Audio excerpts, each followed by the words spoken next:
अस्सलाम वालेकुम फ्रेंड्स, मैं Adnan Abbas as graphics point की जानिब से आप लोगों की खिदमत में हाजिर हूँ। उम्मीद है आप सब लोग खैरियत से होंगे। फ्रेंड्स, आज हम अपने कोरल ड्रा एक्स8 के कोर्स की क्लास नंबर 2 और पार्ट नंबर 2 सीखेंगे और बहुत ही उम्मीद है आपको मज़ा आया होगा। हाँ, अपनी जो पहली हमारी वीडियो थी, पहली क्लास थी, आपने देखी होगी और इससे पहले भी मैंने काफ़ी सारी इसके बारे में वीडियो अपलोड की हुई हैं, आप उनको चेक कर सकते हो। ठीक है, तो आज हम देखते हैं कि आज हमने अपनी सेकंड क्लास में क्या सीखना है। फ्रेंड्स, यहाँ पे अगर अगर हम लास्ट अपनी वाली वीडियो में देखें, ठीक है, तो हमारे पास यहाँ पे पिक टूल है, फ्री हैंड टूल हमने सीखा, फ्री हैंड और शेप टूल के बारे में भी कुछ थोड़ा बहुत सीखा और यहाँ पे फाइल को सेव करने में करने के बारे में भी हमने सीखा था। और आज हम कुछ एक्स्ट्रा चीज़ें भी इसमें अपने टूल्स के साथ साथ सीख रहे हैं।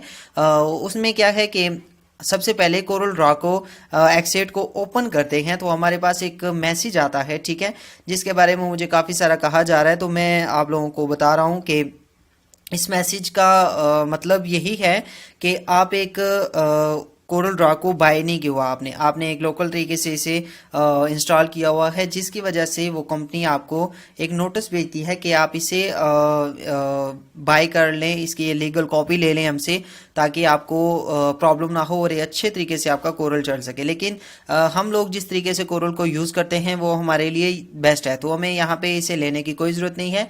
तो आपके पास जैसे ही ये ऑप्शन आता है तो आप इसे क्लोज कर दें, ठीक है, तो ये बंद हो जाएगा और इसके बाद इजीली और अच्छे तरीके से आपके पास जो आपका कोरल ड्रॉ है वो ओपन हो जाएगा। लास्ट टाइम हमने जो सेटिंग इसकी रोज़ की थी, मैंने अपने पिछली क्लास में आपको बताया हुआ है और आपको उम्मीद है कि समझ आ गया होगा उसके बारे में। और भी बाकी जितने भी हमारे पास यहाँ पे जो सेटिंग मैंने आपको बताई थी वो वाली, आज हमने जो यहाँ पे फाइल मेन्यू अगर देखें तो इसमें जितने भी ऑप्शन है हमारे पास, हम वो सीखने वाले हैं, ठीक है, फाइल मेन्यू के ऑप्शन। तो सबसे पहले आपके पास न्यू था, आपको पता है हमने न्यू डॉक्यूमेंट्स और न्यू फॉर टेम्पलेट। अगर हम टेम्पलेट इसको मैं कहूँगा कि रिकमेंड है, में कोर्स का कोई हिस्सा नहीं है, जब आप फ्री हों या मैं एंड पे जाके इसके बारे में कुछ बता दूंगा, कोई इतनी बड़ी चीज़ नहीं है ये। ओपन करते हैं, कंट्रोल ओ इसकी शॉर्टकट की है, ओपन करते हैं। हमने लास्ट टाइम कल एक फाइल सेव की थी अपनी पिछली वीडियो में, ठीक है, तो हम देखेंगे कि हमने यहाँ पे वो क्लास 1 यहाँ पे मेरी डेस्कटॉप पे पड़ी हुई थी, ठीक है, मैं इसे ओपन कर रहा हूँ, ठीक है। तो ये देखें जहाँ पे हमने इसको छोड़ा था ये वहीं से हम इसे स्टार्ट कर रहे हैं। मीन्स आपके सामने इस वक्त ये आ रही है, आप इसे देख सकते हैं कि जितना हमने लास्ट टाइम इसे छोड़ा था बस उसी तरीके से ये हमारे पास इस वक्त शो हो रही है। अच्छा, अब क्या है कि हमें फाइल को इंपोर्ट और एक्सपोर्ट करना है, इसमें ये वाला काम है हमारा, ठीक है। क्लोज अगर हम करें तो इस फाइल को बंद कर सकते हैं, क्लोज ऑल मीन जितनी भी फाइलें खुली होंगी सारी की सारी हम बंद कर सकते हैं। ओपन रिसेंट का क्या है कि आपके पास जितनी भी फाइलें मीन्स आज के, कल के, परसों के काम की जितनी फाइलें लास्ट में 5 या 10 फाइलें जो होती हैं वो यहाँ पे रिसेंट में भी होती हैं आपके पास, लेकिन मेरे पास अभी तक एक ही फाइल है क्योंकि हमने अभी तक क्लास 1 ही सीखी है और ये हमारी क्लास 2 है। उसके बाद हम सेव एज का ऑप्शन अगर देखें तो हम क्या करते हैं, मैं इसकी एक और कॉपी ले लेता हूं और यहाँ पे एक और कॉपी ले लेता हूं, 3 कॉपी ले ली मैंने, ये जस्ट आपको समझाने के लिए, वैसे इनका कोई मकसद नहीं है, ठीक है। अब मैं क्या करता हूँ, कंट्रोल शिफ्ट और सॉरी मैं यहाँ से ऑन कर देता हूँ ताकि आपको शॉर्टकट की भी दिखते।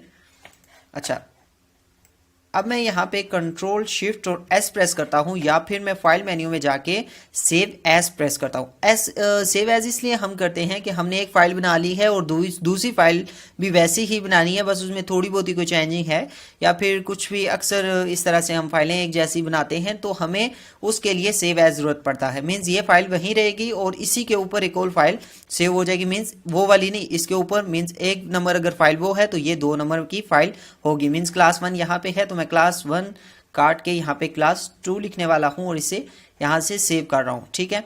तो मैं इसे सेव कर दिया मैंने। यहाँ पे अगर आप देखेंगे ऊपर, यहाँ पे अगर आप देखें तो आपके पास यहाँ पे क्लास 2 है इस वक्त दिख रही होगी आपको, ठीक है, मीन्स आपकी ये इस वक्त क्लास 2 सेव हो गया। मैं क्या करता हूँ, इसे यहाँ पे आके क्लोज कर देता हूँ, बंद कर देता हूँ।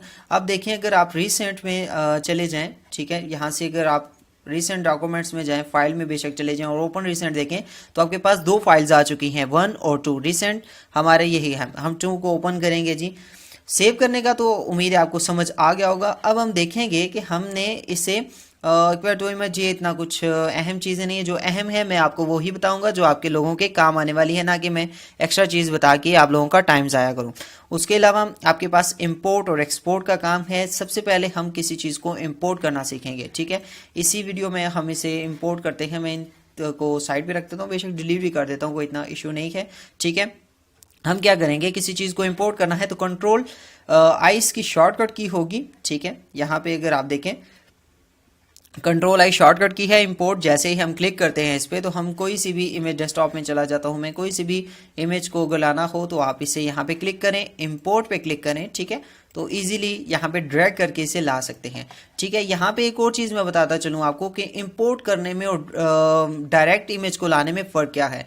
मीन्स इंपोर्ट जब हमने की तो हम क्या करते हैं, बल्कि मैं आपको पहले डायरेक्ट इमेज लगा के बताता हूँ। ये डेस्कटॉप पे मेरी एक इमेज पड़ी है, मैं इसे डायरेक्टली ला रहा हूँ कोरल ड्रा X8 में और ड्रैग कर रहा हूँ, ठीक है। ये जितना भी साइज होगा इमेज का वो बिल्कुल उतने का उतना यहाँ पे शो कर देगी। मीन्स अगर हम कोई हैवी इमेज यूज़ कर रहे हैं तो उसका साइज ये बड़ा सा करके हमें दे देगी, लेकिन हम चाहते हैं कि हम अपनी मर्जी का इसे लेके आए। मीन्स अगर मैं इसे इंपोर्ट करता हूँ इसी फाइल को, ठीक है, और ये यहाँ पे पड़ी हुई है, इससे मैं ड्रैग करके अब देखिए मैं अपनी मर्जी का जितना मर्जी साइज इसे ला के सकता हूँ, ठीक है। अब देख ले इतना बड़ा अगर मैंने इसे ले लिया, दोबारा से मैं इसे इंपोर्ट करता हूँ, ठीक है। तो उसके बाद यहाँ मैं इसे ड्रैग करता हूँ थोड़ा सा, ये देखें जितना मैं चाहूँगा। इंपोर्ट का फ़ायदा ये है कि मैं अपनी मर्ज़ी का साइज़ दे के इसे यहाँ पे रख सकता हूँ। ये इसका काफ़ी सारा बड़ा फ़ायदा होता है हमारे। इंपोर्ट करने के बाद अब हमने क्या करना है, इसी फाइल को बेशक थोड़ा सा बड़ा करके यहाँ पे सेंटर में ले आए आप, और इसे अब हम एक्सपोर्ट करेंगे। आप चलें एक्सपोर्ट में, ठीक है। एक्सपोर्ट एक बड़ा टॉपिक भी कहूँ तो कह सकते हैं कि इसमें हम किसी भी तरह की फाइल अगर एक्सपोर्ट करना चाहें तो हम कर सकते हैं। यहाँ पे हाँ, सबसे पहले आपके पास डिफ़ॉल्ट जो सेटिंग बनी होती है वो पीडीएफ की होती है, तो आप पीडीएफ ही एक्सपोर्ट कर सकते हैं, ठीक है। और इसमें इलस्ट्रेटर की फाइल भी एक्सपोर्ट कर सकते हैं। ये तकरीबन सारी फाइल हैं जो कि आप एक्सपोर्ट कर सकते हैं, सारे वर्जन हैं। यहाँ पे पीएसडी भी होगी आपके पास, ठीक है। तो पीएनजी फाइल है, जेपीजी फाइल है, आप हर किस्म की फ़ाइल को यहाँ से, ईपीएस फाइल है, आप इसे फोटोशॉप के लिए यूज़ कर सकते हैं, ठीक है। ऑटोकैड की फाइल्स आप निकाल सकते हैं। मीन्स काफ़ी सारे वर्जन हम यहाँ से एक्सपोर्ट कर सकते हैं। लेकिन यहाँ पे हमारा टॉपिक अभी तक जेपैग के लिए है, बाकी भी तकरीबन सेम ही प्रोसेस होगा। आप देख लीजिएगा इसी को और आजमा लीजिएगा, ठीक है। अब मैं इसे एक्सपोर्ट करने वाला हूँ, ठीक है। जेपीजी वर्जन मैंने सेलेक्ट कर लिया है, क्लास 2 ऊपर लिखा हुआ है। मैं यहाँ से डेस्कटॉप सेलेक्ट करता हूँ और इसे एक्सपोर्ट करता हूँ। एक्सपोर्ट करने के बाद आपके पास कुछ सेटिंग आती है। ये सेटिंग और ये टॉपिक वो वाला है, थोड़ा सा बोरिंग होगा लेकिन बहुत ही अहम है आप लोगों के लिए, तो लाजमी इसे देखिए और दिल लगा के देखिए ताकि आप कुछ बन सको, ठीक है। मैं इसे कैंसिल करता हूँ। यहाँ पे एक मिस्टेक आ जाती है, अगर आप देखें साथ में मेरा ये जो लिखा हुआ है ग्राफिक्स पॉइंट भी आ रहा है और साथ में ये पिक्चर भी आ रही है, लेकिन मैंने खाली पिक्चर को एक्सपोर्ट करना है। तो मैं क्या करूँगा, अब मैंने यहाँ से फिर से कंट्रोल ई प्रेस करना है, कंट्रोल ई, ठीक हो गया, ये एक्सपोर्ट है। अब मैं यहाँ पे अगर देखूँ तो सिलेक्टेड ओनली का ऑप्शन है, तो मैं इसे चेक कर दूंगा, ठीक है। चेक करने के बाद मैं एक्सपोर्ट करूँगा तो आप देखेंगे कि मेरे पास सिर्फ और सिर्फ मेरी इमेज ही शो हो रही है, ठीक है। अब यहाँ पे इमेज को अगर दो हिस्सों में देखना चाहते हैं तो दो हिस्सों में दिखेगी, ये ऊपर ऑप्शन है। और इस व्यू से आप इसे देखना चाहें तो दिख जाएगी, और फोर्थ व्यू में अगर आप देखना चाहें तब भी आपको दिख जाएगी। मीन्स आपको हर चीज़ में इसे हर कलर में चेंज कर सकते हैं, लेकिन सिंपल मैं आपको कहूँगा कि यही आपके पास होना चाहिए, ठीक है। उसके बाद कस्टम ओरिजिनल आपने क्या करना है जी, कस्टम इसे रहने देना है। CMY के कलर हैं और मैं इसे RGB में करता हूँ, क्योंकि जब हम कोई इमेज वेब के लिए यूज़ करते हैं या अपने बैकग्राउंड, डेस्कटॉप, वॉलपेपर्स वगैरह के लिए यूज़ करते हैं तो RGB कलर में उसे निकालना चाहिए, ठीक है। तो उसके बाद क्वालिटी हमारी होनी चाहिए हाईएस्ट, ठीक है। जब हम निकालते हैं स्टैंडर्ड हमारा 4.4.4 होना चाहिए, ठीक है। और ब्लर आप जितना मर्जी जितना अच्छा रखेंगे उतनी प्यारी आपकी इमेज आएगी। मैं इसे तकरीबन रिकमेंड करूँगा कि इसे 100 पे ही रहना चाहिए, ठीक हो गया।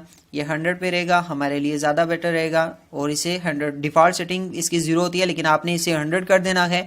और उसके बाद बाकी जितनी भी ऑप्शन हैं नीचे हम इसमें चले जाएंगे, इस ऑप्शन में, ठीक है।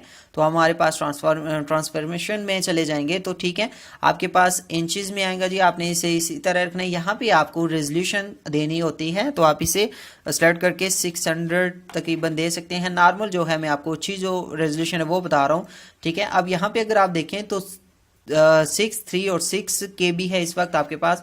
अब हाईएस्ट पे दोबारा क्लिक करेंगे, ठीक है, खाली क्लिक ही करेंगे तो यहाँ पे 1.86 MB हमारे पास इस वक्त आ चुका है इसका साइज़। तो ये बहुत ही अच्छा साइज़ है आपको एक्सपोर्ट करने के लिए। तो आप जैसे इसे ओके प्रेस करते हो ये एक अच्छे तरीके से एक्सपोर्ट हो चुका है। अब मैं इसे देखता हूँ, ये यहाँ पे क्लास 2 के नाम से मेरे पास आ चुकी है। मैं इसे राइट क्लिक करके प्रीव्यू करता हूँ, ठीक है। तो ये देख लें आपके पास ये इस वक्त शो हो रही है, आप इसे जूम करके भी देख सकते हैं, ठीक है। तो ये अच्छा खासा रिजल्ट इसने हमें दे दिया है, ठीक है। ये इमेज ही थी, उसी पे हमने काम किया, तभी ये थोड़ा बहुत यहाँ पे आके, बल्कि तकरीबन अभी भी रिजल्ट ठीक है इसका, बट कोई अभी सिर्फ आपको समझाना था कि ये इस तरह से भी काम करता है, ठीक है। इंपोर्ट एक्सपोर्ट तो हो गया, ये एक्जामन कैसे खुल गया, चले।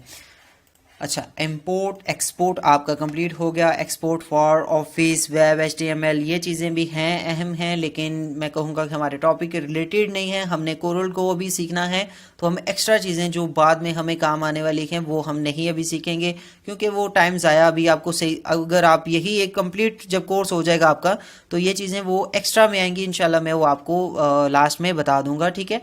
तो इन पे अभी ध्यान देने की कोई इतनी ज़रूरत नहीं है। ब्लूटूथ डिवाइस एंड टू ये सारा कुछ अगर आपने डायरेक्ट जिप फाइल में देखनी है, डेस्कटॉप में शॉर्टकट देना है, डॉक्यूमेंट्स निकालना है, कुछ भी करना है, मेल डायरेक्टली आपने करनी है, तो ये टीम व्यूवर्स काफ़ी सारी चीज़ों के लिए इस्तेमाल होते हैं, ठीक है। तो ये फाइल सेंड टू अक्सर हम नहीं यूज़ करते हैं, हम डायरेक्टली एक्सपोर्ट करते हैं या फाइल को सेव एज करते हैं। अब यहाँ पे एक और भी इशू होता है, बहुत सारे लोग कहते हैं कि हम कोरल की फ़ाइल को सेंड किस तरह करें। ये जो आपने फ़ाइल मैंने आपको सेव करके बताई थी क्लास 1 की, और हमारे पास क्लास 2 की फ़ाइल कहाँ पे गई, यहाँ पे ही होनी चाहिए, मैंने डेस्कटॉप पे सेव की थी। चलें, हाँ ये इस वक्त नहीं, ये तो नहीं है, चलें, हाँ ये पड़ी हुई है।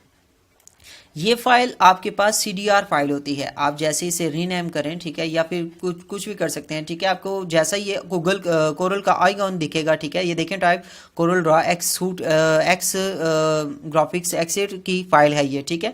तो आप इसे कहीं पे भी मेल करें तो इसी फाइल को मेल कर सकते हैं, एक्स्ट्रा कोई फाइल नहीं होती। इसी CDR को फाइल को मेल करते हैं आप किसी भी प्रिंटर के लिए, तो आप इजीली उसे मेल कर सकते हैं, ठीक है। ये भी आपको समझ आ गया होगा कि ये जब हम मेल के लिए फाइल करते हैं तो कौन सी करते हैं, ठीक है। आपको तकरीबन ये वाला सारा समझ आ गया होगा। उसके बाद हमारे पास जो ऑप्शन है हम उन पे देखते हैं कि कौन कौन से ऑप्शन है। मेरे ख्याल में तकरीबन आज के लिए तकरीबन ये वाले हमारे ऑप्शन काफ़ी अहम थे जो मैंने आपको बता दिए। प्रिंट मैनेजमेंट ये हम अगली क्लास के साथ ही इसे कंप्लीट करेंगे, ठीक है। तो उम्मीद है आपको ये वाली सारी चीज़ें समझ आ गई होंगी, ठीक है। तो बाकी हम इंशाल्लाह अगली क्लास में देखेंगे कि हमने क्या क्या सीखना है, क्योंकि बहुत सारी चीज़ें एक ही क्लास में बता दें तो आपके लिए वो बर्डन बन जाएगा। मैं इसलिए कोशिश करता हूँ, मेरे पास भी टाइम की कमी है, मैं इतनी लंबी वीडियोस नहीं बता सकता, इसलिए रोज़ रोज़ एक अच्छा सा टॉपिक आपके लिए शेयर कर रहा हूँ ताकि आप लोगों के लिए ईजी हो और आप स्टेप बाय स्टेप चीज़ें सीख लें। देख लें आज हमने कितने सारे ऑप्शन सीखे और एक प्रॉपर तरीके से सीखे। ये चीज़ें एंड है, इससे बेहतर आपको कोई नहीं बता सकेगा, मैं आपको खुद कह रहा हूँ, ठीक है।